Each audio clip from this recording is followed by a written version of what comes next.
الحمد لله رب العالمين والصلاة والسلام على رسوله خاتم النبيين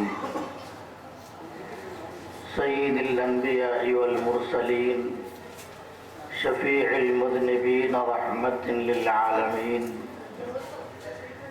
سيدنا محمد صلى الله عليه وعلى آله وصحبه وسلم சொன்னார்கள். அல்லாஹ் படைப்புகளை படைத்தான். அந்த படைப்புகளில் இருந்து மனித சமுதாயத்தை அல்லாஹ் விரும்பி தேர்ந்தெடுத்தான். அந்த மனித சமுதாயத்தில் இருந்து அரபிகளை மட்டும் அல்லாஹ் விரும்பி தேர்ந்தெடுத்தான். அரபிகளில் இருந்து அல்லாஹ் பனு முலர் என்று சொல்லப்படுகின்ற வீரத்திற்கும் விவேகத்திற்கும் பேர் போன ஒரு கூட்டத்தை அல்லாஹ் தேர்ந்தெடுத்தான். அவர்களில் இருந்து குறைஷிகளை தேர்ந்தெடுத்தான். என்னையும் அல்லாஹ் அந்த குறைஷிகளில் இருந்து தேர்ந்தெடுத்தான். வாழையடி வாழையாக பாரம்பரிய சிறப்போடு நல்லவர்கள் நாங்கள் நல்லவர்களின் வழிவந்த நல்லவர்களுடைய குடும்பத்திலே பிறந்த நல்லவர்கள் குறைஷிகள் என்று நபிகள் நாயகம் ரசூலுல்லாஹி ஸல்லல்லாஹு அலைஹி வஸல்லம் சொல்லுகிறார்கள். நல்லவர்கள் சாலிஹானவர்களுடைய அவர்களுடைய தொடரிலேயே பாரம்பரியத்திலேயே நீங்கள் புரண்டு புரண்டு வந்திருக்கிறீர்கள் நபியே என்று அல்லாஹு ஜல்ல ஷானு வ தஆலா சொல்லுகின்ற இந்த ஆயத்துக்கு இப்னு அப்பாஸ் ரலியல்லாஹு அன்ஹு அவர்கள் விளக்கம் தருகின்ற போது மாஸால நபியு ஸல்லல்லாஹு அலைஹி வஸல்லம் யதகல்லபு மின் சுல்பி நபியின் இலா சுல்பி நபியின் ஹத்தா வலதத்துஹு உம்முஹு, நபியினுடைய முதுகந்தண்டிலிருந்து இன்னொரு நபியினுடைய முதுகந்தண்டுக்கு அப்படியே வாழையடி வாழையாக பாரம்பரிய சிறப்போடு பெருமானார் ஸல்லல்லாஹு அலைஹி வஸல்லம் அவர்கள் புரண்டு புரண்டு வந்து கடைசியாக ஹத்தா வலதத்துஹு உம்முஹு, அவர்களுடைய தாயார் ஆமினா பின்த் வஹப் அவர்கள் பெற்றெடுத்தார்கள் என்ற கருத்தை பெருமானார் ஸல்லல்லாஹு அலைஹி வஸல்லம் அவர்களுடைய பிறப்பை பற்றி இப்னு அப்பாஸ் ரலியல்லாஹு அன்ஹு அவர்கள் அறிவிக்கின்றார்கள். கண்ணியத்திற்குரியவர்களே, முஸ்தபா என்பதற்கு தேர்ந்தெடுத்தான், முக்தார் என்று சொன்னாலும் தேர்ந்தெடுத்தான் என்ற அர்த்தத்தை நாம் சொல்லுகின்றோம். சல்லடை இருக்கிறதே, சலிக்கின்றோம், மாவை சலிக்கின்றோம். அந்த மாவை சலிக்கின்ற போது பூமி மேலே நின்று கொள்ளும், கீழ்பாகத்திலே மாவு இறங்கிவிடும். அந்த உமியை எரிந்து களைந்து விட்டு கீழே விழுந்திருக்கின்ற அந்த மாவை எடுத்து மீண்டும் சலித்தால் நல்ல மாவு, நைசான மாவு கீழே விழுந்து விடும், பூமி மேலே நின்று கொள்ளும். இரண்டாவது முறையாக சலிக்கப்பட்டதை மீண்டும் எடுத்து சலித்தால், நான்காவது முறை சலித்தால், இப்படியே பல முறை சலித்து சலித்து உமிகளை எல்லாம் குப்பைகளை எல்லாம் நீக்கி எடுத்து நல்ல நயமான நைசான மாவை நாம் எடுக்கின்றோமே, அதே போன்றுதான் அல்லாஹு ஜல்ல ஷானு வ தஆலா படைப்புகளில் எல்லாம் வைத்து பரிசுத்தமான முறையிலே அல்லாஹ் விரும்பி தேர்ந்தெடுக்கப்பட்டவர்கள் பெருமானார் ஸல்லல்லாஹு அலைஹி வஸல்லம் அவர்கள். எல்லா விஷயத்திலையும் அல்லாஹ் அவர்களை தேர்ந்தெடுத்திருக்கின்றார். அவர்களுடைய குடும்பமாகட்டும், அவர்களுடைய தாய் தந்தையர்களாகட்டும், அவர்களுடைய மூதாதையர்களாகட்டும், அவர்களுக்கு கொடுக்கப்பட்ட வேதமாகட்டும், அவர்களுக்கு கொடுக்கப்பட்ட சஹாபிகள் ஆகட்டும், அவர்களுக்கு கொடுக்கப்பட்ட பிறப்பு இடமாகட்டும், அவர்களுக்கு அடக்க ஸ்தலமாக அல்லாஹ் கொடுத்தானே அவைகளாக இருந்தாலும் சரி, எல்லாமே இந்த உலகத்திலே சிறந்ததை மாத்திரமே தேர்ந்தெடுத்து அல்லாஹ் கொடுத்திருக்கிறான். ஒரு செல்வ குடும்பத்திலே பிறக்கின்ற ஒரு குழந்தை, ஒரு பெண் குழந்தை, அந்த குழந்தை பாலிகானதற்கு பிறகு அதற்கு நிக்காஹ் முடித்து கொடுக்க வேண்டும் என்ற நிலை வருகின்ற போது குபேர குடும்பத்தில் பிறந்த அந்த பிள்ளைக்கு ஒரே ஒரு ஏக புதல்வி, வேறு எந்த புதல்வியும் இல்லை என்று இருக்கிற போது ஒன்னே ஒன்று என்று அந்த கண்ணாக போற்றி வளர்த்த அந்த பிள்ளைக்கு திருமணம் முடித்து வைக்க வேண்டும் என்று சொன்னால் நல்ல மாப்பிள்ளையை பல முறையிலே, பல இடங்களிலே, பல விதங்களிலே அவன் தேடி தேடி பார்த்து கடைசியாக ஒரு மாப்பிள்ளையை தேர்ந்தெடுப்பான். பர்னிச்சர் ஐட்டம் ஆகட்டும், நகைகளாக இருக்கட்டும், அந்த பெண்ணுக்கு கொடுத்து அனுப்ப வேண்டிய சீர்வரிசை சாமான்களாக இருக்கட்டும், எல்லாவற்றையுமே அவன் தேர்ந்தெடுப்பான். தேர்ந்தெடுத்து வாங்குவான். ஒரு பொருள் அவன் விரும்பிய பொருள் அவன் விரும்பிய விதத்திலே கிடைக்கவில்லை என்று சொன்னால், கல்கத்தாவில் இருக்கிறது என்று சொன்னால், பாம்பேயில் இருக்கிறது என்று சொன்னால் அங்கேயும் பிளைட் எடுத்துக்கொண்டு அங்கேயும் போவான். பெங்களூரில் இருக்கிறது என்று சொன்னால் அங்கேயும் போவான். வெளிநாடுகளில் இருக்கிறது என்று சொன்னால் யாரிடமாவது சொல்லியாவது தருவித்துக் கொள்ளுவான். இப்படி தன்னுடைய மகளுக்கு திருமணம் முடித்து கொடுக்கும் போது அவன் ஆக நல்லதையே வாங்க வேண்டும் என்று ஒரு குண்டூசி வரைக்கும், நகையிலிருந்து குண்டூசி வரைக்கும் சரி, நல்ல பொருளையே தேர்ந்தெடுத்து தரமான நயமான பொருளை தர வேண்டும் என்று அவன் விரும்புவதை போலத்தான் அல்லாஹு ஜல்ல ஷானுஹு வ தஆலா நபிகள் பெருமான் முஹம்மது முஸ்தபா ஸல்லல்லாஹு அலைஹி வஸல்லம் அவர்களை தேர்ந்தெடுக்கிற போது அல்லாஹ் எப்படி தேர்ந்தெடுக்கிறான் பாருங்கள். அவர்களுடைய குடும்பத்திலே நபிமார்களுக்கெல்லாம் தலைவர் என்பது மட்டுமல்ல, இன்னி ஜாஇலுக லின்னாசி இமாமா, அகில உலகத்து மனிதர்கள் அனைவருக்குமே உங்களை தலைவராக ஆக்கி இருக்கிறோம் என்று இப்ராஹிம் அலைஹிஸ்ஸலாம் அவர்களை பார்த்து சொன்னானோ, அந்த இப்ராஹிம் அலைஹிஸ்ஸலாம் அவருடைய துஆவில் இருந்து கொண்டு வருகிறார். மற்ற நபிமார்கள் எல்லாம் கேட்டு வந்தவர்கள் அல்ல, துஆ செய்து கேட்கப்பட்டவர்கள் அல்ல.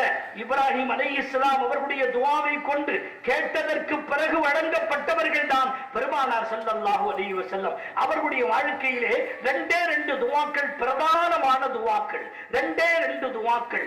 ஒன்று, தங்களுக்கு ஒரு வாரிசு வேண்டும் என்று அல்லாஹ்விடத்திலே பலமுறை மன்றாடி கேட்டு கபூலானது. அல்லாஹ் இஸ்மாயில் அலைஹிஸ்ஸலாம் அவர்களை கொடுத்தார். இன்னொரு ربنا وبعث فيهم رسولا منهم يتلو عليهم آياتك ويعلمهم الكتاب والحكمة ويزكيهم. அருமையான அற்புதமான காபத்துல்லாவை கட்டி முடித்த இப்ராஹிம் அலைஹிஸ்ஸலாம் அவர்கள் அல்லாஹ்விடத்திலே துஆ செய்தார்கள். யா அல்லாஹ், காபாவை கட்டி முடித்து விட்டேன், அதை ஓதி கொடுப்பதற்கு ஒரு உஸ்தாதை அனுப்பித்தா, தொழுக வைப்பதற்கு ஒரு இமாமை அனுப்பித்தா என்ற பாணியிலே அவர்கள் கேட்டார்கள். வேதத்தை இறக்கி வைத்து அந்த வேதத்தை மக்களுக்கு போதிக்கின்ற, மக்களை நல்வழிப்படுத்துகின்ற ஒரு ரசூலை அனுப்பித்தா என்று கேட்டதை அல்லாஹு ஜல்ல ஷானுஹு வ தஆலா கபூல் செய்தான். உடனடியாக கபூல் செய்யவில்லை. ஜக்கரியா அலைஹிஸ்ஸலாம் துஆ செய்தார்கள். அடுத்த வருஷமே யஹ்யா அலைஹிஸ்ஸலாம் பிறந்தார்கள். ஹப்லி மின் லதுன்க வலியன் யரிசுனி, எனக்கு ஒரு வாரிசை நீ தருவாயாக என்று கேட்டார்கள். உடனடியாக அல்லாஹ் கபூல் செய்தான். அடுத்த வருடமே குழந்தை பிறந்தது. ஆனால் நபிகள் நாயகம் ரசூலுல்லாஹி ஸல்லல்லாஹு அலைஹி வஸல்லம் அவர்களை இந்த உலகத்திலே கொண்டு வருவதற்காக வேண்டி ஆலமுல் அஸ்பாப் என்று சொல்லப்படுகின்ற இந்த காரண உலகத்திலே எல்லா காரணங்களையும் ஏற்படுத்தி அதற்கு பிறகு காரியத்தை நடத்துகின்ற முஸப்பிபுல் அஸ்பாபான காரண கர்த்தாவான அல்லாஹு ஜல்ல ஷானுஹு வ தஆலா சில ஆயிரம் ஆண்டுகளுக்கு பின்னாலே பெருமானார் ஸல்லல்லாஹு அலைஹி வஸல்லம் அவர்களை 44 தலைமுறைக்கு பின்னாலே, இப்ராஹிம் அலைஹிஸ்ஸலாம் அவர்களுடைய 44 தலைமுறைக்கு பின்னாலே அல்லாஹ் கொண்டு வந்தான். அதிலே மிக குறிப்பாக குறைஷி குலத்திலே அல்லாஹ் கொண்டு வந்தான். அவர்களுடைய மூதாதையர்கள் சிறப்புக்குரியவர்கள். இப்ராஹிம் ஹனீஃபா என்பது நமக்கு மட்டுமல்ல, எல்லா நபிமார்களுக்குமே அல்லாஹ் சொன்ன கட்டளை, இப்ராஹிம் அலைஹிஸ்ஸலாமுடைய மார்க்கத்தை நீங்கள் பின்பற்றி நடந்து கொள்ளுங்கள் என்று. அப்படி அகில உலகத்து மனிதர்களுக்கெல்லாம் தலைவர் என்று அறிவிக்கப்பட்ட இப்ராஹிம் அலைஹிஸ்ஸலாம் அவர்களுடைய பாரம்பரியத்திலே வந்து 44வது தலைமுறையிலே அத்னான் என்பதிலிருந்து 21வது தலைமுறையிலே ஆமினா பின்த் வஹப் அவர்களுக்கு பெருமானார் ஸல்லல்லாஹு அலைஹி வஸல்லம் அவர்கள் பிறக்கின்றார்கள். அவர்களுடைய தாய், அவர்களுடைய தந்தை எல்லோருமே அல்லாஹ்வால் தேர்ந்தெடுக்கப்பட்டவர்கள். ஏன் அப்துல் உஸ்ஸா, அப்துல் முத்தலிபுடைய மக்கள் எல்லாம் அப்துல் உஸ்ஸா என்று ஒருவர் இருந்தாரே, அப்துல் ஷம்ஸ் என்று ஒருவர் இருந்தாரே, அவர்களை எல்லாம் பெருமானாருடைய தந்தையாக ஆக்கவில்லையே. ஏன் ஆக்கவில்லை? ஆரம்பத்திலேயே திட்டம் இருக்கிறது. ஆரம்பத்திலேயே திட்டமிடப்பட்ட ஒரு ஹல்கு தான் பெருமானார் ஸல்லல்லாஹு அலைஹி வஸல்லம். அப்துல் உஸ்ஸா என்றால் ஒரு விக்கிரகத்துக்கு அடிமை என்று அர்த்தம்.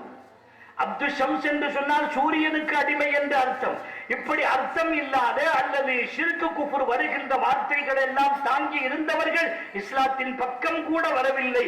ஆனால் அப்துல்லா, அல்லாஹ்வுக்கு பிரியமான ஒரு பெயரை ரசூலுல்லாஹ்வுக்கு தந்தையாக யார் வரப் போகின்றார்களோ அவர்களுக்கு அல்லாஹ் வைத்தார். அல்லாஹ்வுக்கு பிரியமான பெயர் அப்துல்லா. அதற்கு அடுத்துதான் அப்துல் ரஹ்மான் என்பது. உலிதுல்லாஹ் அபிதுர் ரஹ்மான் இருக்கிறது.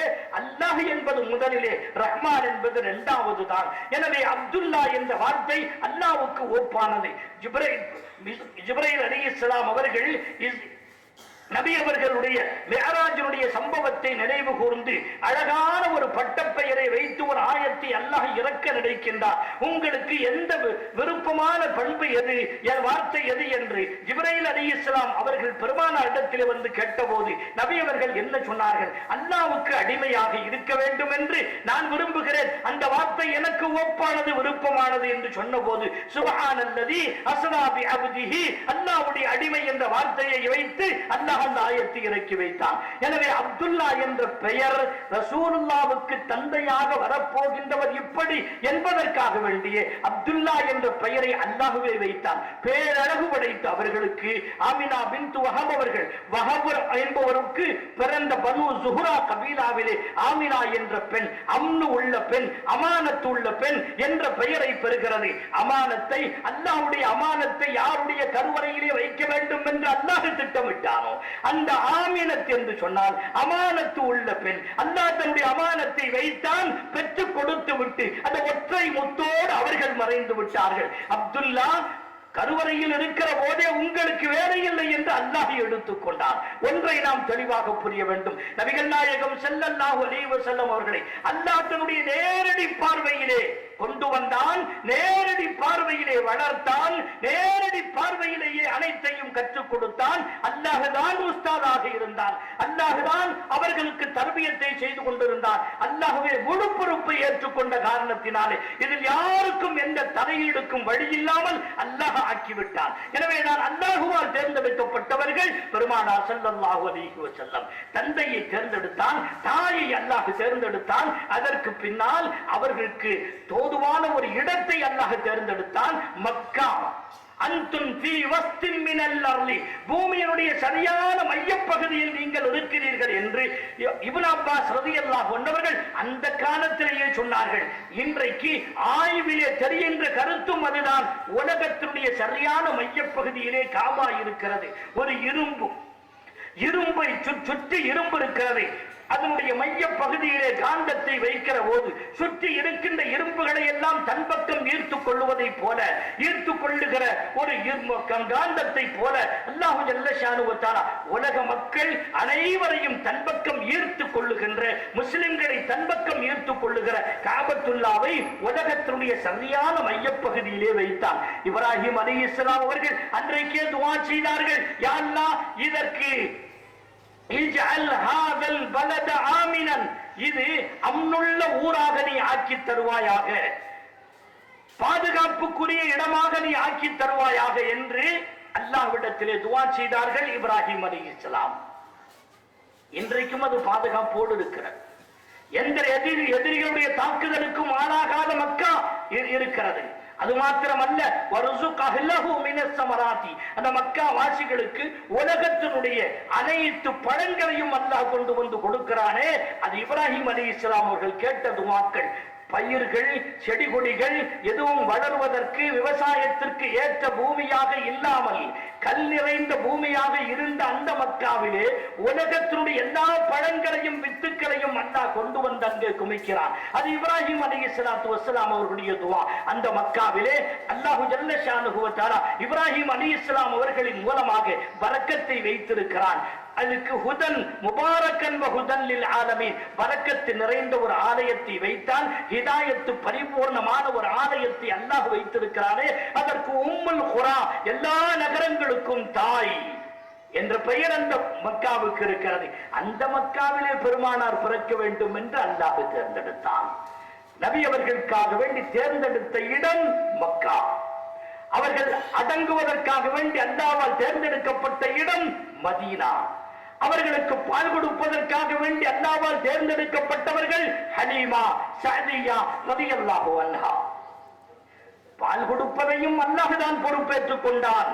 மூசா அலைஹிஸ்ஸலாம் அவர்களுக்கு அல்லாஹ் பொறுப்பேற்றுக் கொண்டான் அல்லவா? யாரை தன்னுடைய தர்பியத்திலே, கஃபாலத்திலே, பொறுப்பிலே அல்லாஹ் எடுத்துக் கொள்ளுகிறானோ அதிலே மனிதர்களில் யாருக்கும் எந்த பங்கையும் அல்லாஹ் வைக்க மாட்டான். பெருமானார் ஸல்லல்லாஹு அலைஹி வஸல்லம் அவர்களை யத்தீமான ஒரு குழந்தை, ஏழ்மை ஏழ்மையான குடும்பத்து குழந்தை என்றெல்லாம் சொல்லிவிட்டு திரும்பி போகிற நேரத்திலே ஹலீமா அவர்களை பார்த்து பெருமானார் அவர்கள் புன்னகையோடு சிரித்தார்களே, அந்த சிரிப்பை பார்த்துத்தானே இவ்வளவு பேரழகு படைத்த இந்த குழந்தை இந்த பால் குடி இன்னும் குடிக்க கூட இல்லை, என்னை பார்த்து சிரிக்கிறதே என்று ஆச்சரியப்பட்டுத்தானே வாரி அணைத்து அந்த குழந்தையை எடுத்துக்கொண்டு தங்களுடைய வாகனத்திலே அமர்த்தி கொண்டு சென்றார்கள். ஹலீமத்து சாதியா ரலியல்லாஹு அன்ஹா பால் கொடுத்தார்கள். ஆனால் அல்லாஹ் அதற்குரிய கூலியையும் கொடுத்து விட்டான். அல்லாஹ் கூலியை கொடுத்து விடுவான். நாளைக்கு யாராவது நபி அவர்களுக்கு நான் உதவி செய்தேன் என்று யாரும் சொல்லக்கூடாது என்ற வகையிலே அல்லாஹ் வைத்திருக்கிறான். சற்று சரித்திரத்தை ஆய்வு செய்து பார்த்தால் தெரியும், யாரும் இன்ன உதவியை இந்த நேரத்தில் நான் நபி அவர்களுக்கு செய்தேன் என்று சொல்லுவதற்கு வழியில்லாத அளவுக்கு அன்சாரிகள் நபி அவர்களுக்கு இடம் கொடுத்தார்களே, இது உதவி இல்லையா உபகாரம் இல்லையா என்று நீங்கள் கேட்கலாம். அதற்குரிய பகரத்தை பன்மடங்காக அல்லாஹ் கொடுத்து விட்டான். பால் கொடுத்த ஹலீமத்து சாதியாவுக்கு கூலி கொடுக்கப்பட்டது. பால் கொடுத்த ஹலீமத்து சாதியாவுடைய வீட்டிலே பரக்கத்து ஏற்பட்டது, வாகனத்திலே பரக்கத்து ஏற்பட்டது. ஹலீமத்து சாதியாவுடைய மார்பகத்திலே 2இல் 1 பால் அதிகமாக சுரந்தது, பரக்கத்தான பால் கிடைத்தது. எனவேதான் ஒரு கவிஞர் சொல்லுகிற போது ஹலீமத்து சாதியா ரசூலுல்லாவுக்கு பால் கொடுத்தார்கள் என்று சொல்லுவதை விட ரசூலுல்லாஹ் ஹலீமத்து சாதியாவுக்கு பால் கொடுத்தார்கள் என்று சொல்ல வேண்டும். அடுத்த வரியிலே சொல்லுகின்றார், அபூ தாலிப் அவர்கள் பெருமானாருக்கு உணவு கொடுத்தார்கள், அவர்களை போஷித்து வளர்த்தார்கள் என்று சொல்லுவதை விட அபூ தாலிபினுடைய தஸ்தர்கானிலே அவர்களுடைய விருப்பிலே உணவு விருப்பிலே அமருகின்ற போது 2 பேர் ஒருவர் 2 பேர் சாப்பிடுகின்ற சாப்பாட்டை 25 பேர்கள் சாப்பிடுகிற அளவுக்கு அல்லாஹ் பரக்கத்தை கொடுத்தான் அல்லவா. அபூ தாலிப் அவர்கள் பெருமானாருக்கு உணவு கொடுக்கவில்லை, பெருமானார் ஸல்லல்லாஹு அலைஹி வஸல்லம் அபூ தாலிபுக்கு உணவு கொடுத்தார்கள் என்று அந்த கவிஞர் 2 வரியிலே சொல்லி காட்டுகின்றார். பெருமானார் அவர்கள் எங்கே இருந்தார்களோ மார்பகத்திலே பால் அருந்தினார்கள், அங்கே பால் சுரந்தது, அதிலே பரக்கத்தும் ஏற்பட்டது, வீட்டிலே பரக்கத்து ஏற்பட்டது. ஹலீமத்து சாதியாவுக்கு கிடைத்த பெரும் பாக்கியம். பெருமானாரை முத்தமிட வேண்டும் என்று உக்காஷா அவர்கள் எத்தனை முறைகள் தவித்தார்கள், சஹாபாக்கள் எத்தனை பேர்கள் தவித்தார்கள், சல்மானுல் ஃபாரிசி எத்தனை முறைகள் ஆசைப்பட்டார்கள். இப்படி சஹாபாக்களுடைய வரலாற்றை பார்க்கின்றோமே. கடைசி நேரத்திலே என்னிடத்தில் யாராவது பழி வாங்க வேண்டுமானால் வாங்கிக் கொள்ளுங்கள் என்று நபி அவர்களே தங்களை எடுத்து காட்டுகிற நேரத்திலே உக்காஷா எழுந்து வந்து, யா ரசூலல்லாஹ், தாங்கள் ஒரு முறை என்னுடைய முதுகிலே தாக்கி இருக்கின்றீர்கள், அதற்கு நான் பழி வாங்க வேண்டும் என்று சொன்னார் அல்லவா. சரி, பழி வாங்கிக் கொள்ளுங்கள் என்று பெருமானார் அவர்கள் தங்களை தயார்படுத்தி முன்னிறுத்தினார்கள் அல்லவா. அந்த நேரத்தில் என்ன செய்தார்கள்? தாக்கினார்களா? யா ரசூலல்லாஹ், நான் திறந்த மேனியாக இருக்கிற போது என்னை நீங்கள் அடித்தீர்கள், எனவே உங்களுடைய முதுகை காட்டுங்கள், திறந்த மேனியிலே நான் அடிக்க வேண்டும் என்று சொல்லி கடைசியாக சஹாபாக்கள் எல்லோரும் ஆத்திரப்படுகின்ற அளவுக்கு இருந்த நேரத்திலே கட்டிப்பிடித்து முத்தமிட்டு அவர்களுடைய ஆசையை தீர்த்துக் கொண்டார்கள் அல்லவா. யா ரசூலல்லாஹ், நீண்ட காலமாக உங்களை முத்தமிட வேண்டும் என்ற ஆசை இருந்தது, எனவே இப்படி ஒரு தந்திரத்தை நான் செய்தேனே தவிர தங்களை பழிவாங்குவதற்கு நான் எந்த வகையிலும் தகுதி இல்லாதவர் என்று உக்காஷா பின்த் முஹ்ஸன் ரலியல்லாஹு அன்ஹு அவர்கள் சொன்னதை வரலாற்றிலே ஹதீஸிலே பார்க்கின்றோம். கண்ணியத்திற்குரியவர்களே, பெருமானார் ஸல்லல்லாஹு அலைஹி வஸல்லம் அவர்களை ஹலீமத்து சாதியா எத்தனை முறைகள் உச்சி முகர்ந்து உள்ளம் நனைந்து எத்தனை முறைகள் முத்தம் பதித்திருப்பார்கள். இது கிடைக்கிற பாக்கியம் பெரும் பாக்கியம் அல்லவா. சில பேர் சொல்லுவார்கள், ரசூலுல்லாஹ்வுக்கு நுபுவத்து கிடைத்ததற்கு பிறகுதான் சிறப்பு வந்ததே தவிர நுபுவத்துக்கு முற்பட்ட காலத்திலே சிறப்பு இல்லை என்று சொல்லி தவறான ஒரு கருத்து, மிக தவறான ஒரு கருத்து. பிறந்தது முதல் இறக்கின்ற வரை அவர்களுடைய வரக்கத்தை அல்லாஹ் பறைசாற்றுகின்றான். நமக்கு மிக தெளிவாக சிந்தித்து பார்த்தால் புரிகின்ற ஒன்று, பெருமானாருடைய வாழ்க்கையினுடைய முன்பக்கம் என்றோ பின்பக்கம் என்றோ பிரித்து பார்க்க வேண்டிய அவசியமே கிடையாது. அப்படி பிரிக்க சொல்லி ஆதாரமும் கிடையாது. நுபுவத்து கிடைக்க பெற்றதற்கு பிறகு ஒருபடி அதிகமான அந்தஸ்து கூடியது என்று சொல்லலாம். ஏற்கனவே இருந்த அந்தஸ்துகளை விட பல உயர்ந்த அந்தஸ்து நுபுவத்துக்கு பின்னால் கிடைத்திருப்பது என்பதை நாம் மறுப்பதற்கில்லை. ஆனால் பிறந்த நேரம் முதல் இல்லை, பிறப்பதற்கு முன்னாலே பிறப்பதற்கு முன்னாலேயும் கூட ஆமினா ரலியல்லாஹு அன்ஹா என்ன சொன்னார்கள்? ஆமினா அவர்கள் தங்களுடைய கருவறையிலே பெருமானாரை சுமந்து கொண்டிருந்த நேரத்தில் ஜம்சம் தண்ணீரை எடுப்பதற்காக வேண்டி அங்கே செல்லுகிற போது கிணற்றில் இருக்கிற தண்ணீர் தானாகவே மேலே வந்து நிற்கும். எல்லா பெண்களும் சொல்லுவாங்க, கொஞ்சம் நில்லுங்க, நீங்க இருந்தா எங்களுக்கும் ஈஸியா தண்ணி கிடைக்குது, நீங்க போயிட்டீங்கன்னா தண்ணி தானா கீழே போயிருது, அதனால கொஞ்சம் நில்லுங்க என்று பெண்கள் சொல்லுகிற அளவுக்கு அவர்களுக்கு அல்லாஹ் பரக்கத்தை கொடுத்தானே. இது எதனால்? அவர்களே சொல்லுகிறார்கள், நான் செல்லுகின்ற இடங்களில் எல்லாம் மேகம் வந்து எனக்கு நிழல் கொடுத்தது என்று சொன்னார்களே. பெருமானார் அவர்கள் இந்த பூமுகத்திலே உதிப்பதற்கு முன்னாலே, பிறப்பதற்கு முன்னாலே, கருவறையில் இருக்கிற போதே இந்த அற்புதங்கள் நிகழ்ந்ததை வரலாற்றிலே பார்க்கின்றோமே.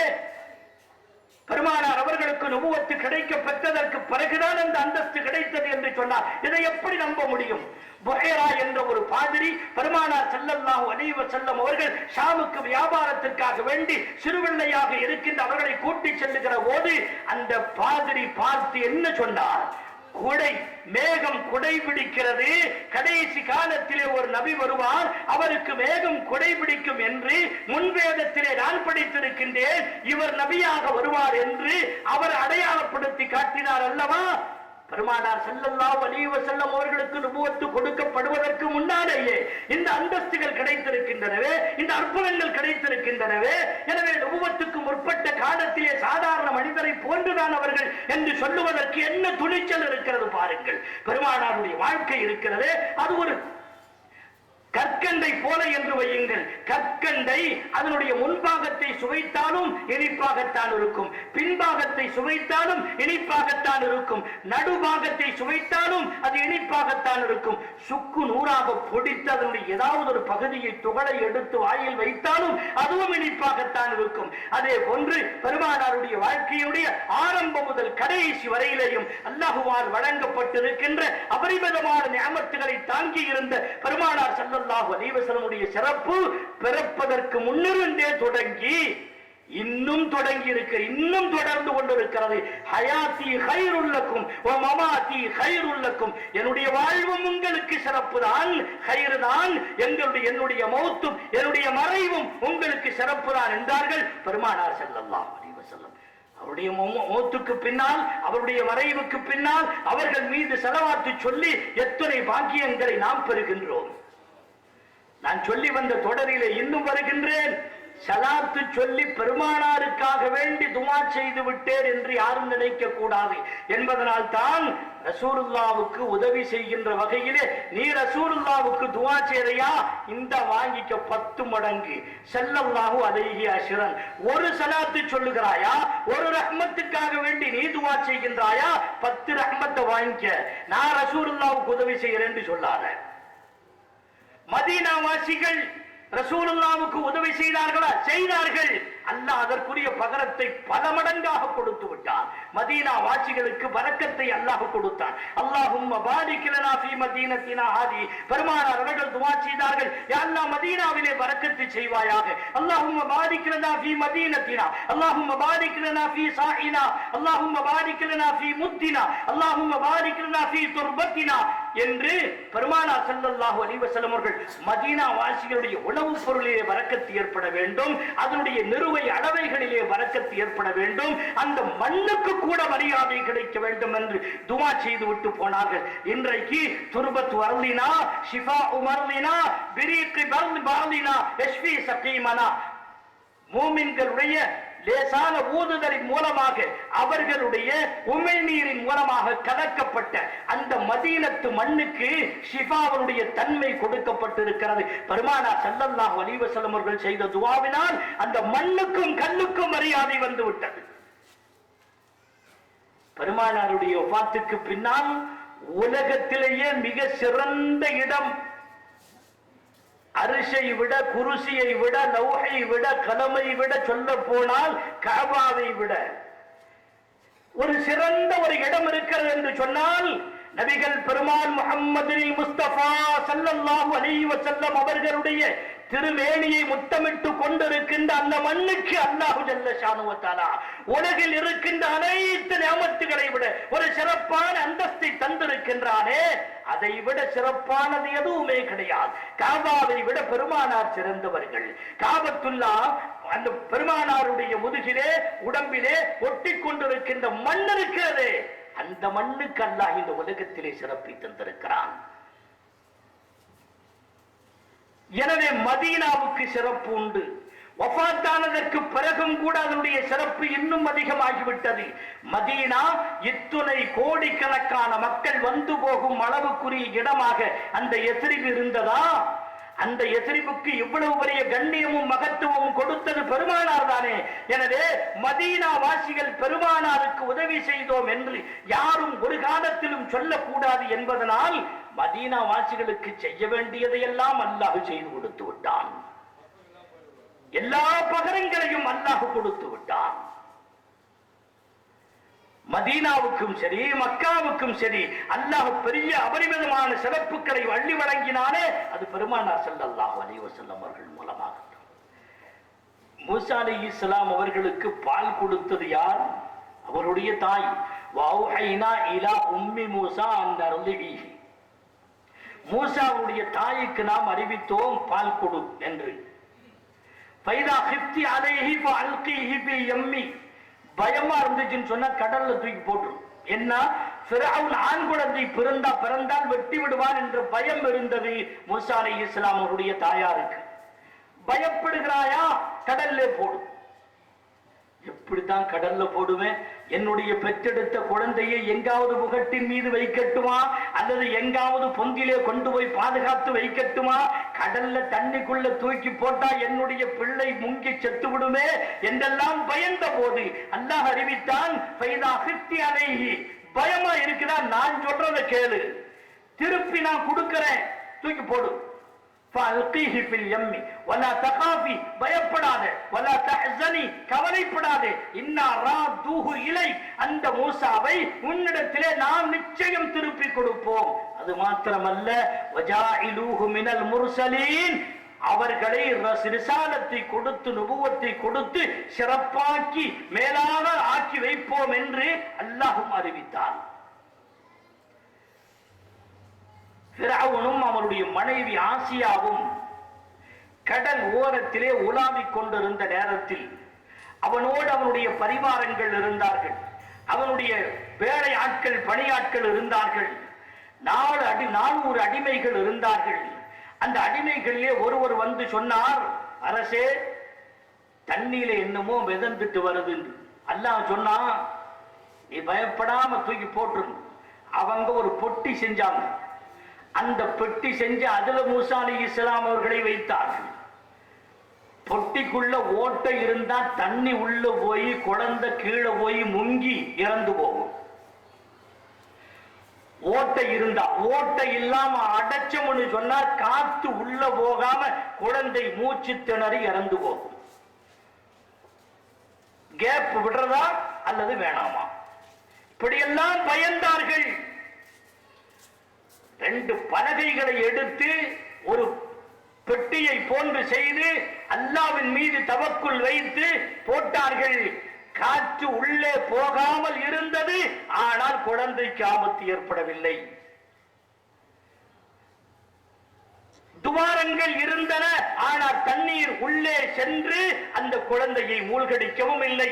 பத்திரமாக கரை ஓரத்தில் வந்து ஒதுங்குகிற போது பணியாட்கள் அடிமைகள் சொன்னார்கள், அரசே, ஒரு பெட்டி வருது, அப்படியே அந்த பெட்டி எடுத்துட்டு வாங்க.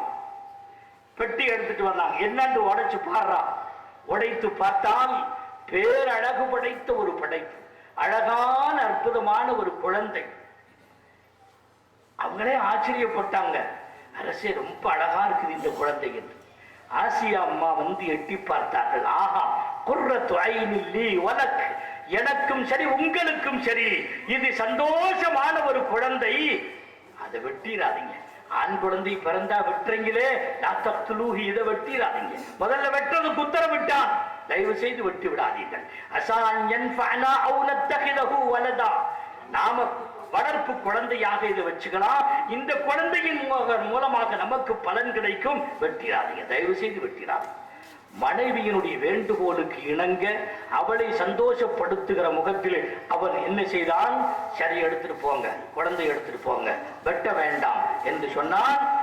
இந்த முதல் சந்தோஷமான செய்தியை கொண்டு வந்த 400 அடிமைகளையும் ஃபிரௌன் உரிமை விட்டு விட்டான். அதற்கு பிறகு கொண்டு வந்து மூசா அலைஹிஸ்ஸலாத்து வஸ்ஸலாம் அவர்களுக்கு பால் கொடுப்பதற்கு, யாரு பெத்த குழந்தைன்னு தெரியல, பல பெண்களையும் கூப்பிட்டு விட்டான் ஃபிரௌன். அரச தர்பாருக்கு வந்தாங்க, பல பேரும் பால் கொடுக்க முயற்சி பண்ணியிருக்காங்க, குழந்தை பாலை குடிக்க மாட்டேங்குது. பல பேர் வந்தாங்க. வஹர்ரம்னா அலைஹில் மராதிஅ மின் கப்லு, அல்லாஹ் எல்லா மார்பகங்களையும் ஹராமாக்கி விட்டான், தடுத்து விட்டான். அந்த குழந்தை எப்படி குடிக்கும்? நான் சொல்ல வருகிற கருத்து, அல்லாஹ்வுடைய நேரடி பார்வையிலே நபி அவர்கள் இருந்தார்கள். மூசா அலைஹிஸ்ஸலாம் பால் குடிக்கவில்லை. அதற்கான காரணத்தை அல்லாஹ் சொல்லுகிறான், ஹர்ரம்னா அலைஹில் மராதிஅ மின் கப்லு, எல்லா மார்பகங்களையும் நாம் ஹராமாக்கி விட்டோம். சரி, கடைசியா அவங்களுடைய தாயாருடைய தங்கை காலா பக்கத்தில் இருந்தார்கள். ஃபிரௌன் போய் சொன்னாங்க, நான் ஒரே ஒரு பெண்ணை சொல்லட்டுமா? அந்த பெண்ணு குடிக்காத உங்களை கூட குழந்தைய கூட பால் எப்படியாவது கொடுத்துருவாங்க, பொருத்தமான ஒரு பெண்ணை நான் சொல்லட்டுமா? சரி சொல்லு, யாரா இருந்தாலும் சொல்லு, இந்த மாதிரி ஒரு பெண் இருக்கிறான், கூட்டிட்டு வாங்க, யாரா இருந்தாலும் கூட்டிட்டு வாங்க, என்ன வேணாலும் தர்றேன். அரச தர்பாருக்கு மூசா அலைஹிஸ்ஸலாம் அவருடைய தாயார் வருகின்றார்கள். பால் கொடுன்னு சொன்னாங்க. பால் ஆரம்பத்திலே குடிக்க மறுத்தது, பிறகு குடிக்க ஆரம்பித்தது. சரி, இங்கேயே இருந்து நீ பால் கொடு, அதுக்கு என்ன கூலியோ அதை முழுமையாக நான் தருகிறேன் ஃபிரௌன் சொன்னான். அதுக்கு பின்னால அவங்க சொன்னாங்க, இந்த குழந்தை சில சமயத்துல சண்டித்தனம் பண்ணது, குடிக்க மாட்டேங்குது, அதனால நான் எடுத்து வீட்டுக்கு போனேன்டா நான் முறையா அது குழந்தைக்கு பசி ஏற்படும் போது நேரம் அந்தந்த நேரத்துல நான் பால் கொடுப்பேன் என்று சொன்ன போது, எங்க வேணாலும் எடுத்துட்டு போமா, நீ எங்க வேணாலும் எடுத்துக்கொண்டு போ, நான் என்னுடைய தர்பாரில் இருந்து அந்த பாலுக்கான கூலியை நான் கொடுத்து அனுப்பி விடுவேன் என்று சொன்னால், அதே போன்று அல்லாஹு ஜல்ல ஷானஹு தஆலா ஃபிரௌனின் மூலமாக கொடுக்க செய்தான். ஃபிரௌனுடைய வீட்டிலே வளர்ந்தார்கள் மூசா அலைஹிஸ்ஸலாம் அவர்கள். அவன் பயந்தது, நம்முடைய ஆட்சிக்கு சிம்ம சொப்பனமாக வந்து விடுவானோ என்று பயந்தார்கள். இடையிடையே பயம் ஏற்பட்டது. ஆனால் அல்லாஹ் வளர்த்து கொண்டே வந்தான். நான் உதாரணத்திற்காக வேண்டி சொல்ல வந்தேன், பெருமானார் ஸல்லல்லாஹு அலைஹி வஸல்லம் அவர்களுக்கு ஹலீமாவை அல்லாஹ் தேர்ந்தெடுத்தான். அதற்குரிய கூலியையும் அவர்களுக்கு கொடுத்தான். நாளைக்கு வந்து ஹலீமத்து சஅதியா, நான் ரசூலுல்லாஹ்வுக்கு இதை கொடுத்தேன், அப்படி கொடுத்தேன், இப்படி கொடுத்தேன் என்று சொல்லாத அளவுக்கு அவர்களுக்கு எல்லா பகரங்களையும் அல்லாஹ் கொடுத்து விட்டான். காரணம், அல்லாஹ் தன்னுடைய நேரடி தர்பியத்திலே வைத்திருந்தான். பெருமானார் ஸல்லல்லாஹு அலைஹி வஸல்லம் அவர்களை உச்சி முகந்து உள்ளம் நனைந்து பல முறை முத்தம் பதித்த பாக்கியம் பெற்ற ஹலீமத்து சஅதியா ரலியல்லாஹு அன்ஹா. அது மாத்திரமல்ல, பெருமானாருடைய உதடுகள், பெருமானாருடைய மேலுடைய எந்த பகுதியாக இருந்தாலும் சரி, தாமரை போன்ற அவர்களுடைய இதழ்கள் பதித்து அந்த குழந்தை பால் குடித்ததல்லவா, இதற்கு எத்தனை பெண்கள் ஏங்கி இருப்பார்கள், எத்தனை பெண்கள் ஏங்கி இருப்பார்கள். ஹமனா பின்த் சாபித், ஹமனா அல்ல, கபிஷா பின்த் சாபித் ரலியல்லாஹு அன்ஹா, ஹஸ்ஸான் இப்னு சாபித் ரலியல்லாஹு அன்ஹு அவர்களுடைய சகோதரி கபிஷா அவர்கள் வீட்டிலே உட்கார்ந்திருக்கும் போது பெருமானார் ஸல்லல்லாஹு அலைஹி வஸல்லம் அவர்கள் வேகமாக வருகிறார்கள். வந்து தொங்கிக் கொண்டிருந்த தோல் துருத்தியிலே தண்ணீர் நிரம்பி இருக்கிறது. நின்ற நிலையிலேயே தண்ணீரை குடித்தார்கள் பெருமானார் ஸல்லல்லாஹு அலைஹி வஸல்லம். இப்படி என்னைக்காவது நின்ற நிலையில குடிச்சுக்கலாம், அதை பழக்கமாக்குறது தான் கூடாது, உட்கார்ந்து குடிக்கிறதா சுன்னத்து. என்றைக்காவது ஒரு நாள் அப்படி குடித்தால் அது கூடும். இன்னும் சொல்ல போனால் ரசூலுல்லாஹ் இப்படி குடிச்சாங்க, அதனால நானும் 1-2 தடவை குடிக்கிறேன்னு சொன்னா அதுவும் கூட சுன்னத்தா போயிடும். கயிறு இருக்கட்டும். பெருமானார் ஸல்லல்லாஹு அலைஹி வஸல்லம் அவர்கள் தண்ணீர் குடித்தார்கள். கபிஷா பின்த் சாபித் அவர்கள் எழுந்து எந்த இடத்திலே பெருமானார் அவர்கள் வாய் வைத்தார்களோ அந்த இடத்தை துண்டித்து அந்த தோலை எடுத்து தங்களிடத்திலே வைத்துக் கொண்டார்கள். முஸ்லிம் ஷரீஃபிலே இந்த ஹதீஸ் இடம்பெறுகிறது. இமாம் நவவி ரஹ்மத்துல்லாஹி அலைஹி அவர்கள் இதற்கு விளக்கம் சொல்லுகிற போது ரெண்டு காரணத்தை சொல்லுகிறார்கள். ஒன்று, நபிகள் நாயகம் ஸல்லல்லாஹு அலைஹி வஸல்லம் அவர்கள் தங்களுடைய உதடை எந்த இடத்திலே பதித்தார்களோ அந்த இடத்திலே அவருடைய உமிழ்நீர் எங்கே பட்டதோ அந்த உமிழ்நீருடைய வரக்கத்து எங்கும் போய்விடக் கூடாது என்பதனால் அதை அப்படியே எடுத்து வெட்டி வைத்து நோயாளிகள் வருகின்றவர்களுக்கு அவருடைய நோய்க்கு ஷிஃபாவுக்காக வேண்டி தண்ணீரிலே முக்கி ஷிஃபாவுக்காக வேண்டி கொடுத்து கொண்டிருந்தார்கள். இதற்காக வேண்டி அவர்கள் அதை துண்டித்து வைத்திருக்கலாம்.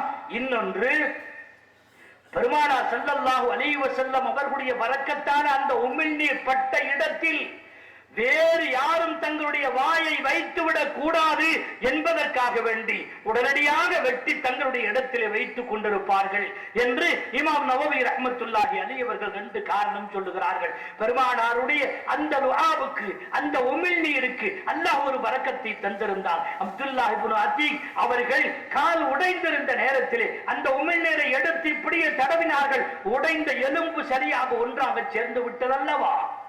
அபூ கத்தாதா ரலியல்லாஹு அன்ஹு அவர்களுக்கு உஹதிலே கண் ஒழுகி போனதல்லவா? பெருமானார் அவர்கள் தங்களுடைய இந்த லுஆபை எடுத்து அந்த உமிழ்நீரை எடுத்து தடவினார்கள். அந்த போன பார்வையும் திரும்ப வந்தது. அந்த கண் தன்னுடைய இடத்திலே போய் உட்கார்ந்து கொண்டது. இதுவெல்லாம் பெரிய அற்புதம் அல்லவா? அந்த அற்புதம் மிக்க அந்த உமிழ்நீர் இருக்கிறது. அந்த உமிழ்நீருடைய பரக்கத்தை சிறுவயதிலேயே பால் குடிக்கின்ற பருவத்திலேயே எத்துணை முறைகள் அந்த குழந்தை அந்த மார்பகத்திலே தன்னுடைய உமிழ்நீரை சுரந்திருக்கும் என்றால் ஹலீமத்து சஅதியாவுக்கு கிடைத்த பாக்கியம் என்றுதான் சஹாபாக்களை கேட்டால் சொல்லி இருப்பார்கள். இந்த பாக்கியம் ஹலீமத்து சஅதியாவுக்கு கிடைத்ததை பேரானந்தம் அடைந்து சஹாபாக்கள் பெருமானாருடைய அந்த உமிழ்நீருக்காக வேண்டி ஏங்கி தவித்தவர்கள். அந்த உமிழ்நீருடைய ஏதாவது ஒரு பகுதி இருந்தால் என்னுடைய கப்பலிலே வைத்து விடுங்கள் என்று சொல்லுகிற அளவுக்கு பேராசை படைத்தவர்களாக இருந்தார்களே, அந்த சஹாபாக்களிடத்திலே கேட்டால் ஹலீமாவுக்கு கிடைத்த பாக்கியம் நமக்கு கிடைக்கவில்லையே என்று அவர்கள் சொல்லி இருப்பார்கள். எனவே ஹலீமத்து சஅதியா ரலியல்லாஹு அன்ஹா அவர்களுக்கு அல்லாஹ் கொடுத்த பாக்கியம். ஹைரான் சொல்லி வந்த கருத்து, அல்லாஹ்வால் தேர்ந்தெடுக்கப்பட்ட முஹம்மதினில் முஸ்தபா ஸல்லல்லாஹு அலைஹி வஸல்லம் அல்லாஹ்வால் தேர்ந்தெடுக்கப்பட்டவர். இடத்தை அல்லாஹ் தேர்ந்தெடுத்தார், மக்காவை அல்லாஹ் தேர்ந்தெடுத்தார், அவர்களுக்கு அரபி மொழியை அல்லாஹ் தாய்மொழியாக கொடுத்தான். ஹலீமாவிடத்தில் பால் பனு சஅத் கோத்திரத்தில் ஹலீமாவிடத்திலே நான் பால் குடித்தேன், இதுதான் காரணம் என்றார்கள் பெருமானார் ஸல்லல்லாஹு அலைஹி வஸல்லம். பால் குடித்தால் ஒரு தாய் பாலை மட்டும் ஊட்டுவதில்லை, பாலோடு சேர்ந்து பண்பாட்டையும் ஊட்டுகிறாள், பாலோடு சேர்ந்து மொழியையும் ஊட்டுகிறாள், பாலோடு சேர்ந்து குணத்தையும் ஊட்டுகிறாள், பாலோடு சேர்ந்து ஈமானையும் தக்வாவையும் ஊட்டுகிறாள். பால் உள்ளே செல்லுகிறது என்று சொன்னால் அந்த பால் உணவாக மட்டும் இல்லை, பிஸ்மில்லாஹிர் ரஹ்மானிர் ரஹீம் என்று சொல்லி குழந்தைக்கு பால் கொடுத்தால் அந்த குழந்தைக்கு அபரிமிதமான பரக்கத்தை அல்லாஹ் தருகிறார். முகலாய மன்னர்களிலே ஃபத்தஹ் முஹம்மது என்று ஒருவர் இருந்தார். முகலாய மன்னர்களிலே அவர் தன்னுடைய மகன் பட்டத்து இளவரசனை போருக்கு அனுப்பி வைக்கிறார். களத்துக்கு சென்று திரும்பி வர வேண்டிய நேரத்தில் ஒரு செய்தி வருகிறது, உங்களுடைய மகன் தோல்வியடைந்து விட்டார். அவருக்கு ஏற்பட்ட எதிர்பார்ப்புக்கு மாற்றமான தோல்வி. இப்படி தோத்து போவார் என்று அவருக்கு தெரியவே தெரியாது. கவலையோடு சென்று தன்னுடைய மனைவி இடத்திலே சொன்னார்கள். மனைவி சொன்னார்கள், இருக்காது, இதை நான் நம்ப மாட்டேன். ஏன்? என்னுடைய மகனுக்கு ஒவ்வொரு முறையும் பால் கொடுக்கின்ற நேரத்தில் ஒதுவுடன் இருந்து அல்லாஹ்வுடைய அச்சத்தோடு பிஸ்மில்லாஹிர் ரஹ்மானிர் ரஹீம் என்று பால் கொடுத்திருக்கின்றேன். இதுவரை போன இடத்திலெல்லாம் வெற்றி கிடைத்திருக்க இப்படி ஒரு தோல்வி அவனுக்கு கிடைக்கும் என்பதை என்னால் நம்ப முடியவில்லை, இருக்காது என்று சொன்னார்கள். உண்மையிலேயே ரூமர் தான். விசாரிச்சு பார்த்தப்ப தெரியுது, எவ்வளவு கட்டி விட்டிருக்கான். வெற்றி கிடைத்து வெற்றி வாகையோடு திரும்பி வருகிறார்கள் அந்த பட்டத்து இளவரசர் அவர்கள். ஆக பாலை ஊட்டுகிற நேரத்திலே இன்றைக்கு இருக்கிற சூழ்நிலைகள் வேறு. குழந்தையை மடியிலே போட்டு கொண்டு டிவிக்கு முன்னாலே சீரியலுக்கு முன்னாலே உட்கார்ந்து ஆபாசங்களை எல்லாம் அப்படியே திணித்துக் கொண்டிருக்கிறாள் ஒரு தாய். ஆபாசமான பாலோடு சேர்ந்து ஆபாசமான பாட்டுக்களையும் ஊட்டுகிறாள் தாய். பாலுடன் சேர்ந்து அசுத்தமான சிந்தைகளை எல்லாம் ஊட்டுகிறாள் ஒரு தாய். இன்றைக்கு இருக்கிற சூழ்நிலைகள் வேறு. அன்றைக்கு இருந்த மூதாதையர்கள், முன்னோர்கள் ரசூலுல்லாஹ்வின் மீது ஸலாத்து சொல்லுவது, பிஸ்மில்லா சொல்லுவது, ஒதுவுடன் கொடுப்பது, இப்படியெல்லாம் செய்த காரணத்தினாலே அந்த குழந்தைகளிலேயும் அது பரிணமித்தது. நபிகள் நாயகம் ஸல்லல்லாஹு அலைஹி வஸல்லம் சொன்னார்கள், என்னுடைய அரபி இவ்வளவு தெளிவாக இருப்பதற்கு பனு சஅத் கபீலாவிலே சஅதியா என்று சொல்லப்படுகிற ஹலீமத்து சஅதியாவிடத்திலே நான் பால் அருந்தினேன் என்று சொல்லுகிறார்கள். பாலுக்கும் மொழிக்கும் தொடர்பு இருக்கிறது என்பதை இந்த ஹதீஸிலிருந்து நாம் விளங்கிக் கொள்ள முடிகிறது.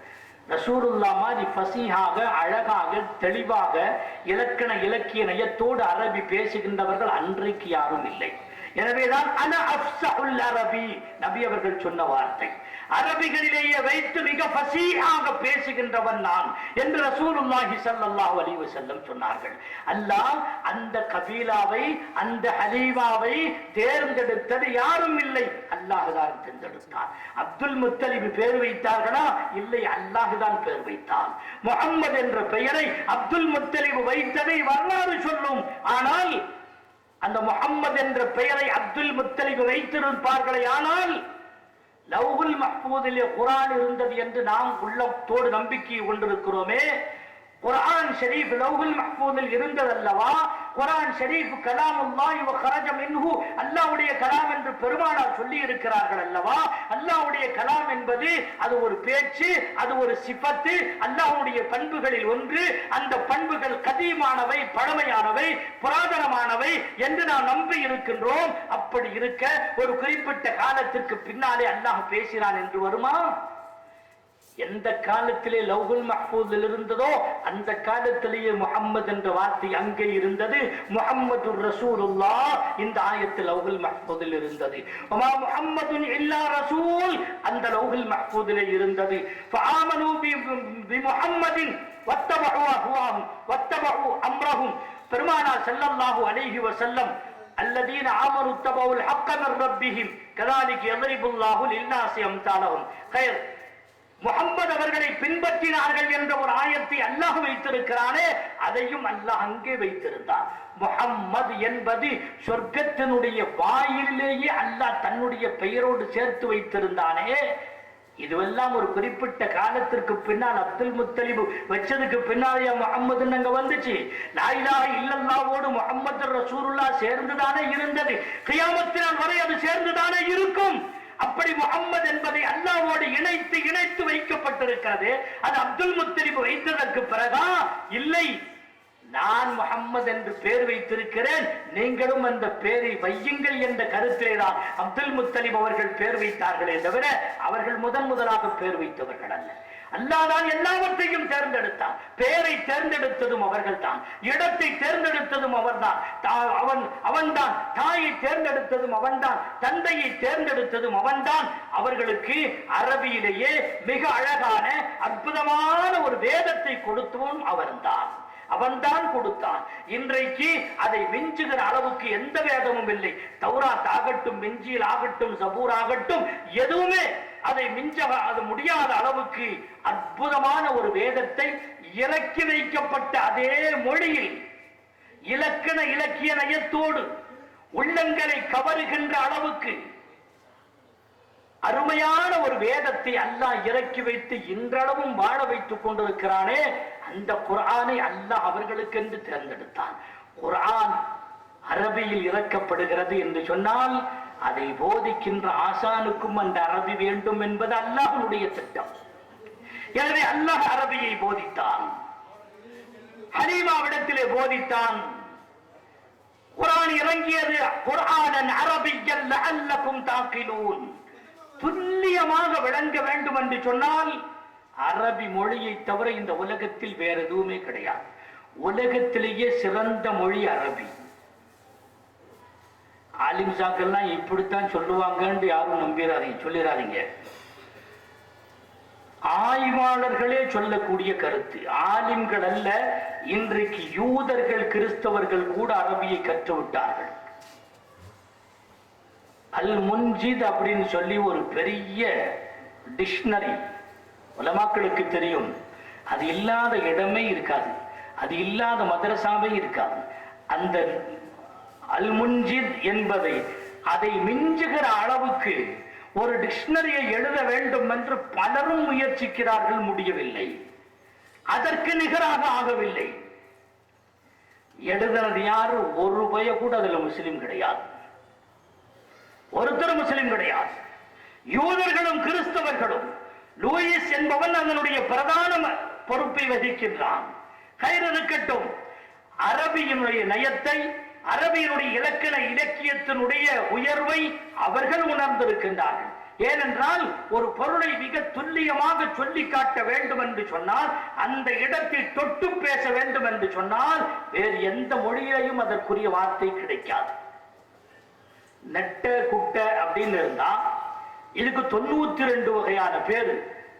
குட்டையா இருக்கிறானா, குட்டைன்னு சொன்னா கட்டையா இருக்கிறானா, அல்லது அதாவது கட்டைய போல இருக்கிறானா, அல்லது மெலிஞ்சு போய் எலும்பும் தோலுமாவும் இருக்கிறான், உயரமும் குறைவா இருக்கிறானா, இவனுக்கு தனி பேரு, அவனுக்கு தனி பேரு. இந்த சர்க்கஸ்ல பப்புன் மாதிரி இருக்கிறானே அவனுக்கு தனி பேரு. இந்த குட்டை அப்படின்னு சொன்னா ஒவ்வொருத்தரும் ஒரு மாதிரி அல்ல. ஒருத்தர் குட்டையா இருப்பான், அவனை விட குட்டையா இருக்கவனை பார்த்தா இவன் பெருசா இருப்பான். ஒருத்தர் தன்னை நட்டன்னு சொல்லுவான், ஆனா அவனுக்கு பக்கத்துல இன்னொருத்தன் ஒரு அடி உயரமானவன் வந்தான்னா இவன் குட்டையாயிருவான்.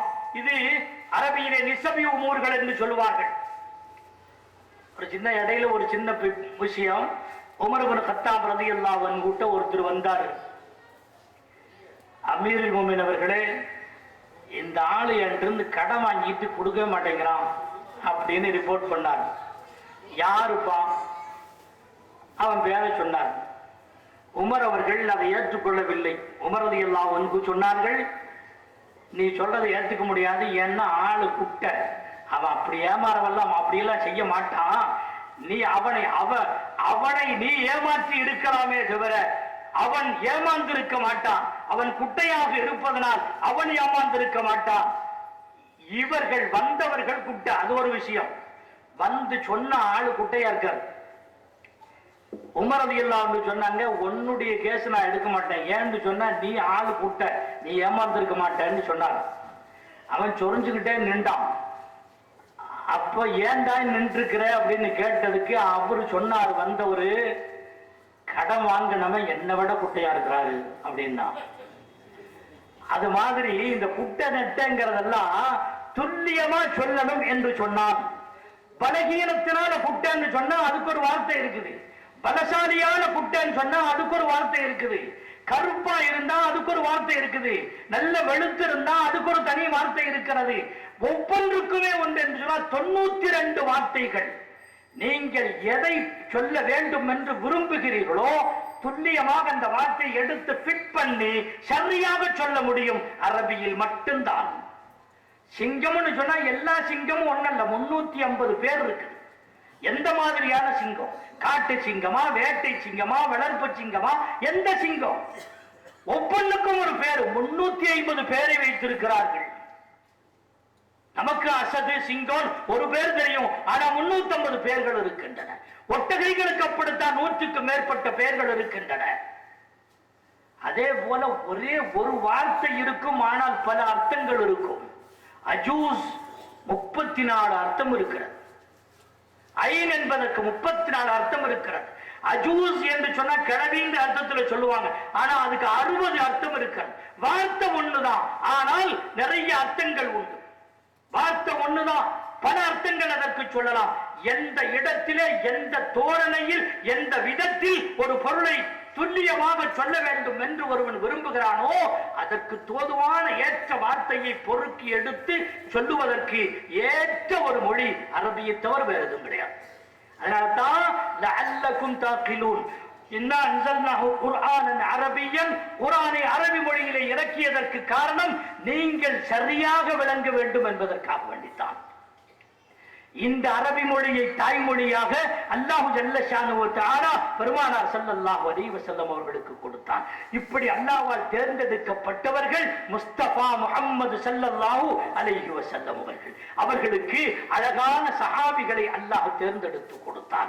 அருமையான சஹாபிகளை அல்லாஹ் தேர்ந்தெடுத்து கொடுத்தான். அந்த சஹாபிகள் அல்லாஹ்வுடைய ரலியல்லாஹு அன்ஹும் வரது அன்ஹு என்று அல்லாஹ்வுடைய பொருத்தத்தை பெற்றவர்கள். அல்லாஹ் அவர்களை பொருந்திக் கொண்டான், இவர்கள் அல்லாஹ்வை பொருந்திக் கொண்டார்கள். முராலாத் என்ற அரபியிலே சொல்லுவார்கள். அந்த ரிலாவை பெற்றவர்கள் அந்த சஹாபாக்கள்.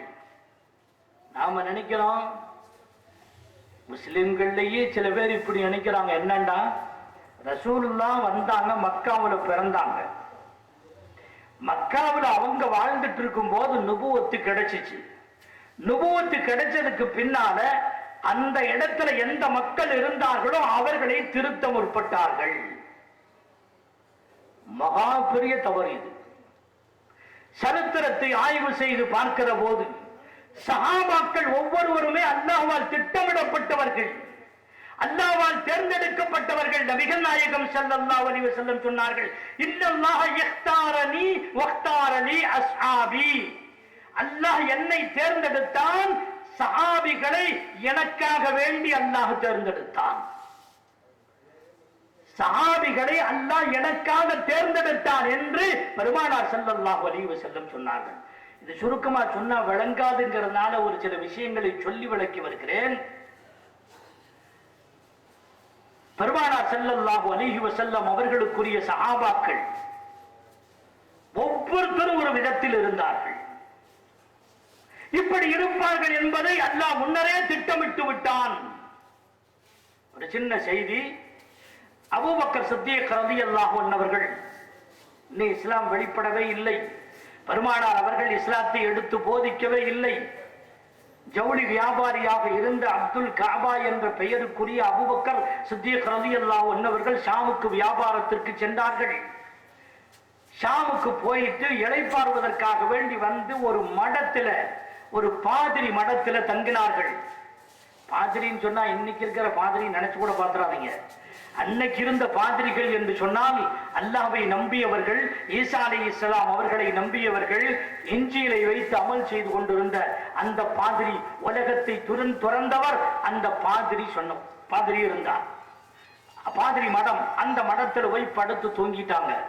ரொம்ப அசந்து போய் கை கால்கள் எல்லாம் தளர்ந்து படுத்து தூங்கும் போது கனவொன்று கண்டார்கள். ஒரு பாதிரி வருகிறார். அந்த பாதிரி வந்து கேட்கிறார், உங்க பேர் என்ன? அப்துல் காபா. எந்த ஊரு? பக்கா. அப்படியா? எந்த குடும்பம்? எல்லாத்தையும் கேட்டுட்டு மேலிருந்து கீழே வரைக்கும், தலையிலிருந்து கால் வரைக்கும் இப்படியே ஒரு பார்வை பார்த்துட்டு, தம்பி நான் ஒரு விஷயத்தை கேட்கிறேன், உங்களுடைய உடம்பை கொஞ்சம் காட்டுங்க, நான் ஒரு சந்தேகத்தை தெளிவுபடுத்திக் கொள்ள வேண்டும் என்று சொன்னார். இல்ல, உடம்பு எல்லாம் காட்ட மாட்டேன், யாரும் காட்ட மாட்டேன். இல்ல, ஒரு குறிப்பிட்ட இடத்தை மட்டும் பார்த்துக் கொள்ளுகிறேன், திறங்க. இல்லை, திறக்கவே மாட்டேன். கடைசியாக அவர் வற்புறுத்தியதன் பேரில் அவர்கள் அபூபக்கர் சித்தீக் ரலியல்லாஹு அன்ஹு அவர்கள் சட்டையை கழட்டுகிறார்கள். பார்த்ததற்கு பிறகு தக்பீர் முழக்கத்தோடு, ஆச்சரியத்தோடு அந்த பாதிரி சொல்லுகிறார், நான் நினைத்தது சரியா பட்டுச்சு.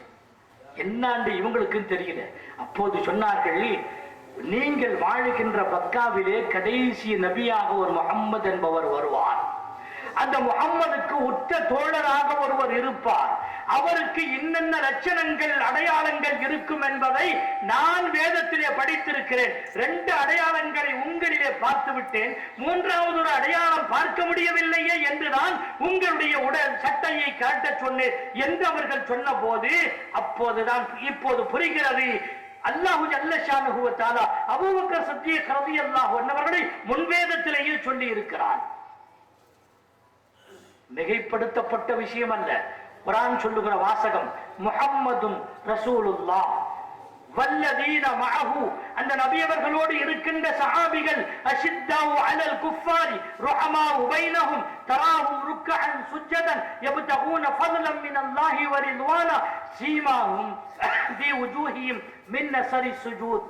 நான் விளக்கமாக சொல்லுவதற்கு நேரமில்லை, ஒரு இடத்தை சொல்லுகிறேன். ذَلِكَ مَثَلُهُمْ فِي التَّوْرَاةِ وَمَثَلُهُمْ فِي الْإِنْجِيلِ مَثَلُهُمْ بِمَعْنَى نَعْتُهُمْ. இந்த சஹாபாக்கள் அவர்களுடைய சுபாவங்கள், அவர்களுடைய பண்புகள் ஃபித்தௌராத்தி தௌராத்தில் இருக்கிறது. குர்ஆனுடைய வாசகம் இது. ஹாஃபில்கள் உள்ள நிறைஞ்ச ஊர்தான் இது. ذَلِكَ مَثَلُهُمْ فِي التَّوْرَاةِ وَمَثَلُهُمْ فِي الْإِنْجِيلِ தௌராத்திலேயும் இன்ஜீலிலேயும் அவர்களை பற்றி சொல்லப்பட்டிருக்கிறது. அவர்களுடைய சுபாவங்கள் பண்புகள் சொல்லப்பட்டிருக்கின்றன. என்றால் இந்த சஹாபிகள் திடீரென்று பிறந்தாங்க, ரசூலுல்லாஹ் அங்க வந்தாங்க, கிடைச்சவங்களை திருத்தற்க ஆரம்பிச்சாங்க என்று சொன்னால் இது எவ்வளவு பெரிய அபத்தமான ஒன்று என்பதை நினைத்து பாருங்கள். அல்லாஹ் நபி அவர்களை தேர்ந்தெடுத்தான், நபி அவர்களுக்கென்று ஒரு சமூகத்தை அல்லாஹ் தேர்ந்தெடுத்தான். அபூதர் கிஃபாரி ரலியல்லாஹு அன்ஹு அவர்களுடைய கருத்துப்படி நபிமார்கள் 1,25,000 பேர்கள். சஹாபாக்களும் ஒரு சொல்படி 1,25,000 பேர். நான் சொல்லுவேன், ஒவ்வொரு சஹாபியும் ஒரு நபியினுடைய ஸ்தானத்தில். ஏன் இருக்க முடியாது? உலமா உம்மத்தி அம்பியாயி பனி இஸ்ராயில், இந்த உம்மத்தை சார்ந்த ஒரு ஆலிம் பனு இஸ்ராயிலுடைய ஒரு நபிக்கு சமம் என்று சொல்லுகிற போது, ஒரு சஹாபி ரசூலுல்லாஹ்வுடைய சுஹபத்தை பெற்றவர் ஏன் நபிக்கு சமமாக மாட்டார்? எனவே நபிமார்கள் 1,25,000 பேர்கள் என்றால் அதே போன்று அல்லாஹ் சஹாபாக்களையும் படைத்தான். 1,25,000 சஹாபிகளில் 313 பேர்கள் முர்சலானவர்கள். சஹாபிகளிலே 313 பேர் பத்ரியீன்கள். 1,25,000 நபிமார்களில் உலுல் அஸ்ம் என்று சொல்லப்படுகின்ற 4 நபிமார்கள். அதே போன்று 1,25,000 நபிமார்களிலே வைத்து 4 கலீஃபாக்கள். ஏன் இப்படி தேர்ந்தெடுத்தாலாம்? இது நாமளாகவே சமைச்சு உண்டு பண்ணி சொல்றோமா, இயற்கையாக இருக்கிறதா இல்லையா பாருங்கள். ஒவ்வொரு சஹாபியும் ஒரு வழிகாட்டி. பணக்காரராக இருந்து இஸ்லாத்திற்காக வேண்டி அனைத்தையும் துறந்து கடைசியாக ஏழையாக இறந்த சஹாபிக்கு, மனிதனுக்கு ஒரு உதாரணம் வேண்டுமா? இதோ அபூபக்கரை பார்த்துக் கொள்ளுங்கள். சாதாரண ஒரு மனிதராக இருந்து இடையிலேயே செல்வம் கிடைத்து அந்த செல்வம் அனைத்தையும் கொடுத்து விட்டு பறந்து விரிந்த சாம்ராஜ்யத்தினுடைய கலீஃபாவாக இருந்தும் கூட கடைசியிலே கடனாளியாக இறந்திருக்கிறாரே, அப்படிப்பட்ட ஒரு மனிதனுக்கு உதாரணம் வேண்டுமா? உமருடைய வாழ்க்கையை பார்த்துக் கொள்ளுங்கள். காலமெல்லாம் பணக்காரராகவே பிறந்து பணக்காரராகவே வாழ்ந்து பணக்காரராகவே மரணம் அடைந்த ஒருவருக்கு உதாரணம் வேண்டுமா? அதோ பார்த்துக் கொள்ளுங்கள், உஸ்மான் கனி ரலியல்லாஹு அன்ஹு அவர்களை பார்த்துக் கொள்ளுங்கள். சரி, கடைசியாக ஏழையாகவே பிறந்து ஏழையாகவே வாழ்ந்து ஏழையாகவே மரணித்த ஒருவருக்கு உதாரணம் வேண்டுமா? இதோ அலியை பார்த்துக் கொள்ளுங்கள்.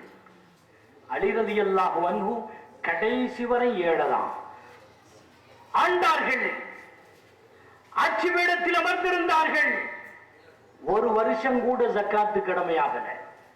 ஒரு வருஷம் கூட அலி ரலியல்லாஹு அன்ஹு அவர்கள் மீது ஜக்காத்து கடமையாகவில்லை.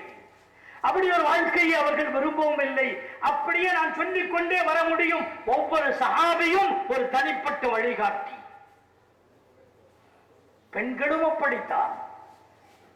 அல்லாஹ் ஜல்ல ஷானுஹு வ தஆலா 11 மனைவிமார்களை கொடுத்தான் என்று சொன்னால் ஒவ்வொரு பெண்ணோடும் எப்படி வாழ்க்கையை நடத்துவது என்பதை காட்டுவதற்காக வேண்டி அல்லாஹ் தேர்ந்தெடுத்தான். அறிவு தீட்சண்யம் இல்ல உள்ள கவி பாடுகின்ற, எதையுமே ஆய்வு செய்கின்ற, ஆழமாக சிந்திக்கின்ற ஒரு பெண்ணுக்கு உதாரணமா இதோ ஆயிஷாவை பார்த்துக் கொள்ளுங்கள். நீண்ட நேரம் இபாதத்து செய்து இரவிலே வெடித்து கண்ணீரை படித்து அல்லாஹ்விடத்திலே மன்றாடுகின்ற இஸ்திக்பார் செய்கின்ற ஒரு பெண்ணை பார்க்கணுமா? உம்மு சல்மாவை பார்த்துக் கொள்ளுங்கள்.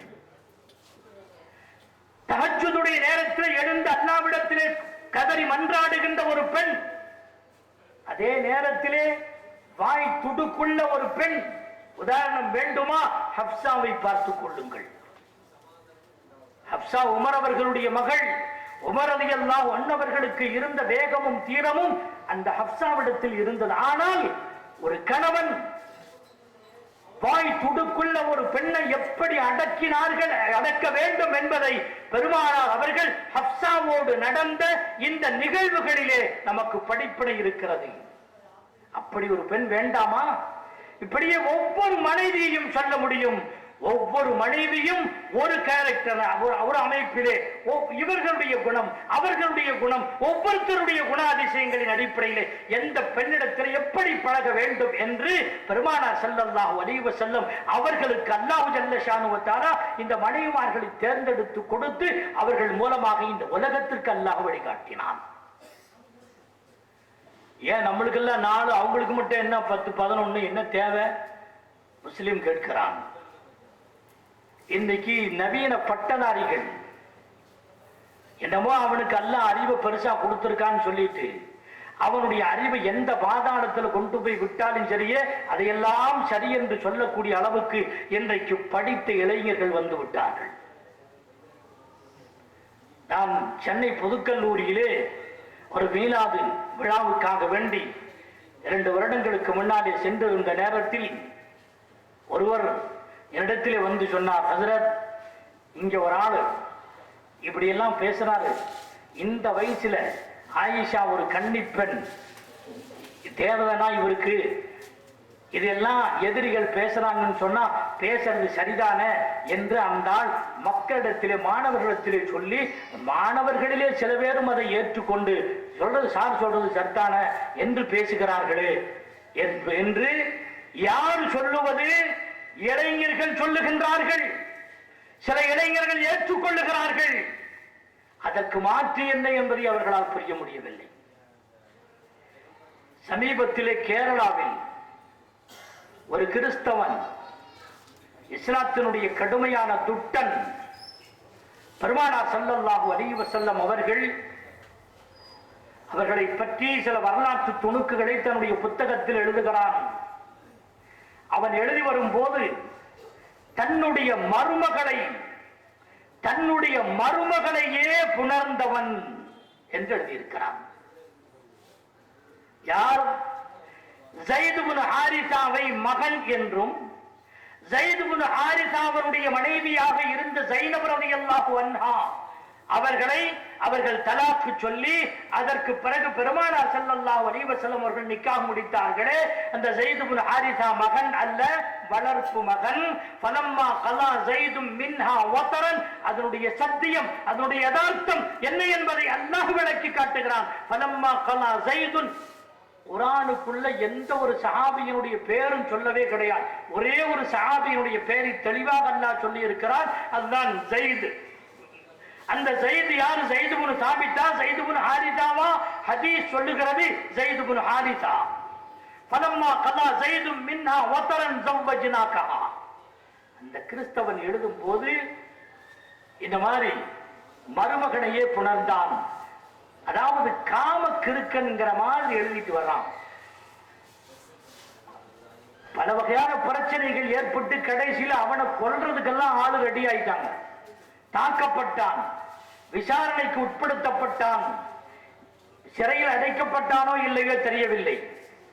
கடைசியில் அவனை விசாரிக்கும் போது அவன் சொன்னானாம், முகம்மது நபியை பத்தி எனக்கெல்லாம் அந்த அளவுக்கு தெரியல, ஒரு வரலாறு, ஒரு முஸ்லிமுடைய வரலாற்று புத்தகத்தை படித்து பார்த்தேன், முகம்மது அலி என்ற ஒரு முஸ்லிம் தான் இதை எழுதியிருந்தார், அதை பார்த்து அப்படியே நான் எழுதியிருக்கிறேன் என்று அவர் சொன்னார். மருமகனை புணர்ந்ததாக அபாண்டமான பழி சுமத்தியவன் யாரும் இல்லை, ஒரு முஸ்லிம் இளைஞன். சரியான முறையிலே சரித்திரத்தை ஆய்வு செய்யாமல் பெருமானார் ஸல்லல்லாஹு அலைஹி வஸல்லம் அவர்கள் மீது சேற்றை வாரி வீசுகின்றவன் அவனாக இருந்தால் சாடுகிறோம், அடிக்க துணிகின்றோம், தாக்க தயாராகின்றோமே. ஒரு முஸ்லிம் இந்த வேலையை செய்கின்றானே.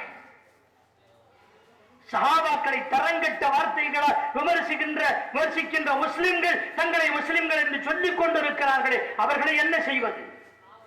அடுத்தவர்களை தாக்க செல்லுகின்றோமே, உள்ளேயே ஆள் இருக்கிறானே. சஹாபாக்களை திருடன் என்றும் முனாஃபிக் என்றும் எப்படியெல்லாம் வார்த்தைகள் வசைவாடுகின்ற வார்த்தைகளை சொல்லுகின்றார்கள். சஹாபாக்கள் அல்லாஹ்வால் தேர்ந்தெடுக்கப்பட்டவர்கள். ஃபைன் ஆமனு பிமிஸ்லி மா ஆமன்தும் பிஹி, சஹாபாக்களே நீங்கள் எப்படி ஈமான் கொண்டீர்களோ அதே போன்று அவர்களும் ஈமான் கொண்டால். என்ன அர்த்தம்? சஹாபாக்களே உங்களுடைய ஈமானை போன்று அவர்கள் ஈமான் கொண்டால் ஃபகத் இஹ்ததவ், அவர்கள் நேர்வழி பெற்று விட்டார்கள். இவர்கள் நேர்வழி பெறுவதற்கு உரைகளாக இருந்தது எது? சஹாபாக்களுடைய ஈமான் அளவுகோலாக உரைகளாக இருக்கிறது. அல்லாஹ் சொல்லுகிற வார்த்தை இதுவெல்லாம். நபிகள் நாயகம் ஸல்லல்லாஹு அலைஹி வஸல்லம் அவர்கள் அற்புதமான ஒரு சமூகத்தை கொடுக்கப்பட்டார்கள். சஹாபாக்களுடைய கூட்டத்தை அல்லாஹ் கொடுத்தான். அந்த சஹாபிகள் ஒவ்வொருவருமே அல்லாஹ்வால் தேர்ந்தெடுக்கப்பட்டவர்கள். மிகைப்படுத்தி நான் சொல்லவில்லை என்பதனாலே இந்த கருத்து புதிதாக தெரியலாமோ என்னவோ என்றுதான் நான் இந்த சில ஆதாரங்களை கொண்டு வந்து குர்ஆனுடைய வசனங்களை எல்லாம் உங்களிடத்தில் கொண்டு வருகிறேன். அப்துல்லாஹ் இப்னு மஸ்ஊத் ரலியல்லாஹு அன்ஹு அவர்கள் சொன்னார்கள், கானு அஃலல் ஹாதிஹில் உம்மா, இந்த சமுதாயத்திலேயே மிக சிறந்தவர்களாக சஹாபிகள் இருந்தார்கள். அபர்ரஹா குலூபன் வ அமகஹா இல்மன் வ அகல்லஹா தகல்லுஃபன், சிறந்த யோகியர்களாக, சிறந்த தன்மை படைத்தவர்களாக, ஆழமான இல்மு படைத்தவர்களாக, அலட்டிக் கொள்வதிலே மிக குறைந்தவர்களாக, பெருமை பாராட்டாதவர்களாக இருந்தார்கள் அந்த சஹாபிகள். நீங்கள் தமஸ்ஸகு பிமஸ்ததஅதும் மின் அக்லாகிஹிம் இக்தாரஹும் அல்லாஹு தஆலா லிசுஹபத்தி நபியிஹி, அல்லாஹ் நபியினுடைய சுஹபத்துக்காக வேண்டி, சகவாசத்திற்காக வேண்டி அல்லாஹ் அவர்களை தேர்ந்தெடுத்தான். வலிகாமத்தி தீனிஹி, தன்னுடைய தீனை நிலைநிறுத்துவதற்காக வேண்டி. தீன நிலைநிறுத்துறதுன்னு சொன்னா சஹாபாக்களை வச்சுதான் ஆயத்துகள் இறங்குச்சு. ரசூலுல்லாஹ்வின் மீது இறங்கியது சஹாபாக்களுக்குத்தான் இறங்கியது. ஒரு சஹாபி ஜினா செய்தாரா, சட்டம் இறங்கியது. ஒரு சஹாபி திருடினாரா, சட்டம் இறங்கியது. திருமணம் முடிக்காத ஒரு சஹாபி ஜினா செய்தாரா, சட்டம் இறங்கியது. இவர்களை வைத்து அல்லாஹ் சட்டம் சமைத்தான். இவங்க இல்லன்னா எப்படி சட்டம் செய்ய முடியும்? எனவேதான் மாயிஸ் இப்னு மாலிக்குல் அஸ்லமி என்ற சஹாபி ஜினா செய்தார்கள் என்பதற்காக வேண்டி குறையாக அவர்களை பேசிவிடவே கூடாது. பெருமானார் அவர்களும் தடுத்தார்கள். ஏன் தெரியுமா? அவர்கள் சுத்தமாக்கப்பட்டவர்கள், பரிசுத்தமாக்கப்பட்டவர்கள். கடைசியாக ரிதுவான் என்பது அல்லாஹ்வுடைய பொருத்தம் உண்டு என்று அல்லாஹ்வே சர்டிபிகேட்டை கொடுத்ததற்கு பிறகு அவர்கள் விபச்சார குற்றம் செய்தார்கள் என்று நம்முடைய வாயால் கூட சொல்லவே கூடாது, நினைத்து பார்ப்பது அறவே கூடாது. சஹாபாக்கள் எல்லோரும் நல்லவர்கள், யோக்கியவான்கள். ஆனால் சஹாபிகள் அவர்களுடைய சிறுவயதிலே இஸ்லாத்துக்கு வருவதற்கு முன்னால் அல்லது இஸ்லாத்திற்கு வந்ததற்கு பிறகும் கூட தெரியாமல் அவர்கள் செய்த குற்றங்களை எல்லாம் அவர்கள் சென்று விட்ட இந்த காலகட்டத்திலே நாம் எடுத்து பேசுவது இருக்கிறதே அறிவீனத்தினுடைய உச்சகட்டம். அபூ சயீதுல் குத்ரி திருடன் என்கிறான், ஜாபிர் விபச்சார குற்றம் புரிந்தவன் என்கிறான். ஜாஹிலியத்தினுடைய காலத்திலே கூட இவ்வளவு பெரிய குற்றத்தை அவர்கள் செய்ததாக வரலாறு இல்லை. ஆனால் இவன் பேசுகிறான். யார்? முஸ்லிம் பேசுகிறான். முஸ்லிம், அவன் தன்னை முஸ்லிம் என்று சொல்லிக் கொள்ளுகிறான். நரகல் நடையிலே எழுத்துக்களை எழுதி சஹாபாக்களை எல்லாம் பேசிக் கொண்டிருக்கிற காலகட்டத்தில் நாம் பார்த்துக் கொண்டிருக்கிறோம். பெருமானார் ஸல்லல்லாஹு அலைஹி வஸல்லம் சொன்னார்கள், லா தசுப்பு அஸ்ஹாபி, சஹாபாக்களை திட்டாதீர்கள்.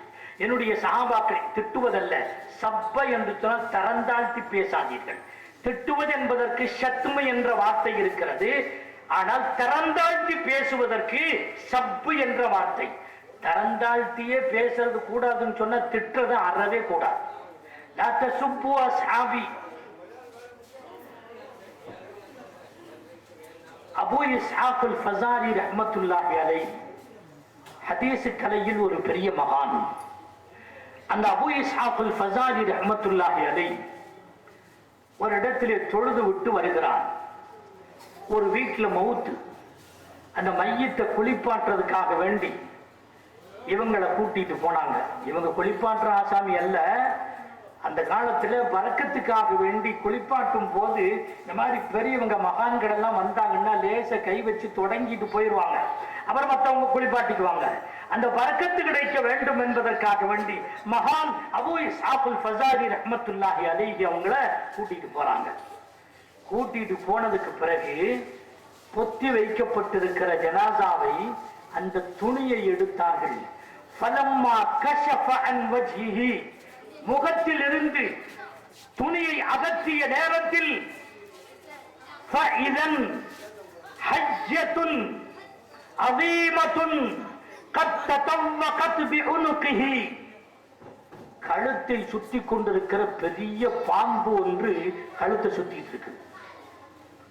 பார்த்த உடனே திகைச்சு போயிட்டாரு. கழுத்தை சுத்திட்டு இருக்குது பெரிய பாம்பு. என்ன இதுன்னு கேட்டாரு. வதக்கரு, பக்கத்தில் இருந்தவர்கள் சொன்னார்கள், அன்னஹு கான யசுப்பு ஸஹாபா, இந்த ஆளு சஹாபாக்களை தரங்கட்ட வார்த்தைகளால் பேசிக் கொண்டிருந்தார் என்று சொன்னபோது ஹுவனாக்க, இதுதான் காரணம் இந்த நிலைக்கு என்று அபூ இஸ்ஹாக் அல்-ஃபஸாரி அவர்கள் சொல்லி சென்றதை வரலாறு ஒரு குறிப்பு காண கிடைக்கிறது. கண்ணியத்திற்குரியவர்களே, சஹாபாக்களை திட்டுகின்றவர்களுடைய ஆக்கிபத்து, அவருடைய கடைசி முடிவு மோசமாக ஆகிவிடும் என்பதை நாம் புரிய வேண்டும். ஹைருல் அஸ்ஹாப், ஈசா அலைஹிஸ்ஸலாம் அவர்களை சுற்றி இருந்த சீடர்கள் எல்லாம் ஈசா அலைஹிஸ்ஸலாமுக்கு ஒரு பாதிப்பு என்ற உடனே ஓடிவிட்டார்கள். ஆனால் இந்த சஹாபிகள் கடைசி வரை பெருமானாரை பற்றி பிடித்திருந்தவர்கள், அதற்கு பிறகும் பெருமானாருடைய வாழ்க்கையை வாழுகின்றவர்கள். இந்த சஹாபிகள் சிறப்புக்குரியவர்கள், அல்லாஹ்வால் தேர்ந்தெடுக்கப்பட்டவர்கள். இஃப்தாரஹுமுல்லாஹு லிசுஹ்பத்தி நபியிஹி வ லிஇகாமத்தி தீனிஹி. சஜிதா சஹு 3 ரக்காத் தொழுகிறதுக்கு ஒருத்தர் 2 ரக்காத் தொழுதாரு, அல்லது 4 ரக்காத் தொழு வைக்கிறதுக்கு ஒருத்தர் 3 ரக்காத் தொழு வச்சுட்டாரு. இதுக்கு சஹுவுடைய சஜிதா எப்படி செய்யறது? ஹதீஸ்கள்ல பார்க்கணுமல்ல, ரசூலுல்லாஹ் செய்தார்கள் அல்லவா? யா ரசூலல்லாஹ் அக்ஸிரத்து ஸலாத்தும் நஸீதௌ கமா கால அலைஹிஸ்ஸலாம், தொழுகை சுருங்கி போச்சா அல்லது மறந்துட்டீங்களான்னு கேட்டாங்க. அதுக்கு பின்னால பெருமானார் ஸல்லல்லாஹு அலைஹி வஸல்லம் அவர்கள் சஹுவுடைய சட்டத்தை அங்கே சொல்லி கொடுத்தார்கள். ரசூலுல்லாஹ் இப்படி மறந்தத, ரசூலுல்லாஹ்வுக்கு மறதி உண்டுன்னு எவனாவது எடுத்தானா அவனை விட முட்டாள் வேற யாரும் இருக்க மாட்டான். ரசூலுல்லாஹ் மறக்கல. இன்னனி லா அன்சா வலகின்னனி உன்சா லியுஸன்னபி, நான் மறக்க மாட்டேன். அல்லாஹ்வுடைய இல்மு கொடுக்கப்பட்டவர்கள். அதான் வேற யாரும் உஸ்தாத் வேணா நான் பார்த்துக்கிறேன் நல்லா சொல்லிட்டான். அல்லாஹ் கல்வியை கற்றுக் கொடுத்தவன்.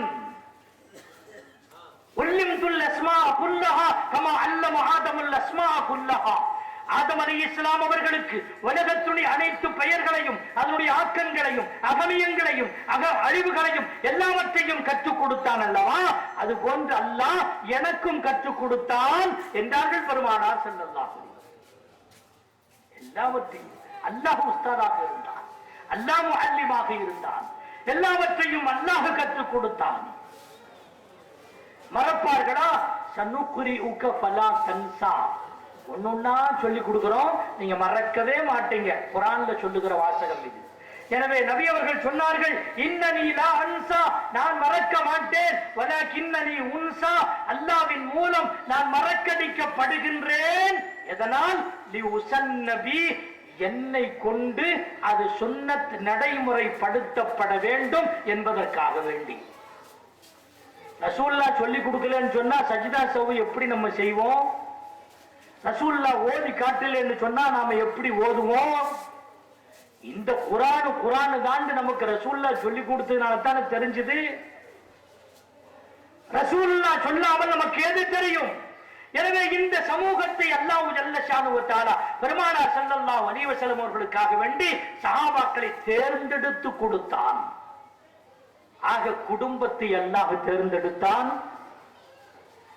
கோத்திரத்தை அவர்களுடைய மூதாதையர்களை அல்லாஹ் தேர்ந்தெடுத்தான், சிறந்த தாயை தந்தையை அல்லாஹ் தேர்ந்தெடுத்தான், சிறந்த தர்பியத்து கொடுப்பதற்கு ஹலீமாவை அல்லாஹ் தேர்ந்தெடுத்தான், சிறந்த வேதத்தை அல்லாஹ் தேர்ந்தெடுத்தான், சிறந்த இடத்தை அல்லாஹ் தேர்ந்தெடுத்தான், சிறந்த சமூகத்தை அல்லாஹ் தேர்ந்தெடுத்தான். ஒரு ஏக புதல்விக்கு திருமணம் முடித்து கொடுக்கிற நேரத்திலே ஒவ்வொன்றையுமே அற்புதமாக அழகாக உயர்ந்த பொருளாக எப்படி ஒருவன் தேர்ந்தெடுப்பானோ அதே போன்று பெருமானார் ஸல்லல்லாஹு அலைஹி வஸல்லம் அவர்களுக்கு அல்லாஹ் ஒவ்வொன்றையுமே தேர்ந்தெடுத்தான், விரும்பி தேர்ந்தெடுத்தான். அதுதான் இஹ்தார என்று சொல்லுவதிலே ஹைர் என்ற வார்த்தை உள்ளே இருக்கிறது. ஹைர் என்று சொன்னால் அதை நன்மை என்று பார்த்து அல்லாஹ்வால் தேர்ந்தெடுக்கப்படுகின்ற ஒன்று.